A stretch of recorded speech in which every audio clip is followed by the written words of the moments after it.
सत्याची बाजू फक्त रिपब्लिकन नेशन न्यूजवर। भारत देशाचे भविष्य युवा वर्ग सत्ताधाऱ्यांच्या नाटकतेपणामुळे बेरोजगार राहिला। भारत देशाचे सरन्यायाधीश याच बेरोजगार युवा वर्गाला जुगारांची उपमा देतात। ब्लॅक पॅन्थर पक्षाकडून सरन्यायाधीशांच्या या बेजबाबदार आणि युवांचा अपमान करणाऱ्या वक्तव्याचा जाहीर व तीव्र शब्दांमध्ये निषेध। सरन्यायाधीश नक्की काय म्हणाले?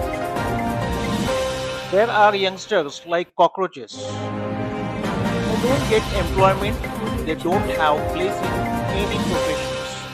Some of them become media, social media, RTI activists. Some of them become another activists and they start attacking everywhere. जय भीम जय भारत। आज ब्लॅक पॅन्थर पक्षाच्या वतीने काही गोष्टींचा निषेध आम्ही जाहीर करत आहोत आणि आव्हान देखील करणार आहोत। या आव्हानाची सुरुवातच या देशाचे संविधानिक पदावरती बसलेले अतिशय जबाबदार व्यक्तींच्या विधानाचा निषेध आम्ही करत आहोत। जे विधान म्हणजे या देशाचं भविष्य, या देशातील बेरोजगार युवक युवती यांना कॉकरोच जुगार म्हणणारे व्यक्ती त्यांच्या या बेजबाबदार व्यक्तिपणाचा आणि या बेजबाबदार वक्तव्याचा ब्लॅक पॅन्थर पक्षाच्या वतीने आम्ही जाहीर निषेध करत आहोत।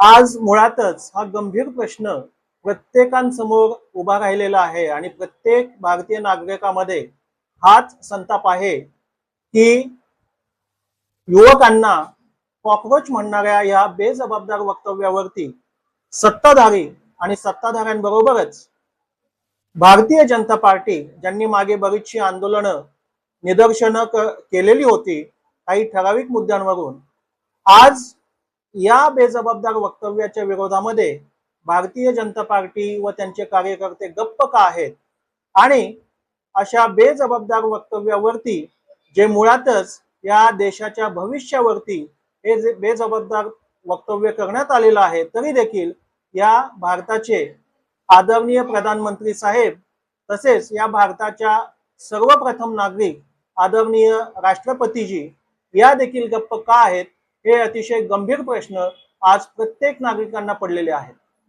आणि याच निष्क्रियतेचा ब्लॅक पॅन्थर पक्षातर्फे आम्ही निषेध करत आहोत। त्याचबरोबर भारत देशातील सर्व बेरोजगार युवक युवती किंवा इतर सर्व बेरोजगारांना ब्लॅक पॅन्थर पक्षाच्या वतीने आवाहन करत आहोत की आपण ब्लॅक पॅन्थर पक्षाबरोबर मिळून या शासनाकडे जो पूर्वी बेरोजगार भत्ता चालू होता, जो की 5,000 रुपये प्रति महिन्याला मिळत होता आणि जर तेच युवक आणि युवती जर ग्रॅज्युएट असतील किंवा उच्च शिक्षित असतील तर त्या अनुषंगाने कमीत कमी महिन्याला 15,000 ते 20,000 रुपये हा त्यांना बेरोजगार भत्ता देण्यात यावा, अशी आग्रही मागणी ब्लॅक पॅन्थर पक्षाच्या वतीने आम्ही महाराष्ट्र राज्य शासनाकडे करत आहोत।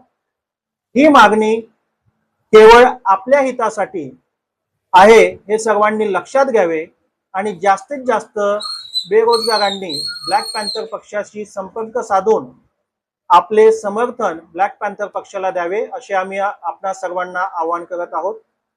जय भीम जय भारत जय संविधान।